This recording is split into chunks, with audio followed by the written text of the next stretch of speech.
ഉദുമ ഗ്രാമപഞ്ചായത്ത് പ്രസിഡന്റിനെതിരെ ഈ മാസം 27-ന് UDF അവിശ്വാസ പ്രമേയത്തിന് നോട്ടീസ് നൽകും. CPIM-ലെ PV രാജേന്ദ്രനെതിരെയാണ് അവിശ്വാസ പ്രമേയം കൊണ്ടുവരുന്നത്. ഉദുമ പഞ്ചായത്ത് പ്രസിഡന്റിനെതിരെ UDF ഈ മാസം 27-ന് അവിശ്വാസ പ്രമേയത്തിന് നോട്ടീസ് നൽകും.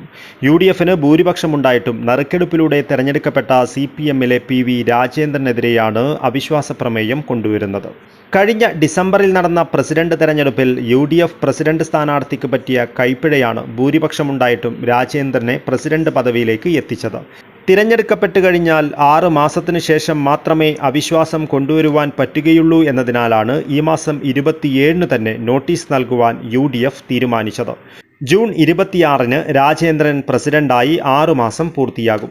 ഉദുമ പഞ്ചായത്തിൽ UDF-ന് 12-ഉം LDF-ന് 11-ഉം സീറ്റുകളാണുള്ളത്. കഴിഞ്ഞ ഡിസംബറിൽ നടന്ന പഞ്ചായത്ത് പ്രസിഡന്റ് തെരഞ്ഞെടുപ്പിൽ UDF-ന്റെ പ്രസിഡന്റ് സ്ഥാനാർത്ഥി കോൺഗ്രസിലെ N ചന്ദ്രന്റെ വോട്ട് അസാധുവായി.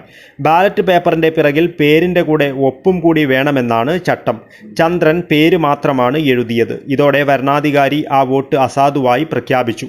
അന്ന് LDF-ന്റെ പ്രസിഡന്റ് സ്ഥാനാർത്ഥി രാജേന്ദ്രനും UDF-ലെ ചന്ദ്രനും 11 വീതം വോട്ടാണ് ലഭിച്ചത്.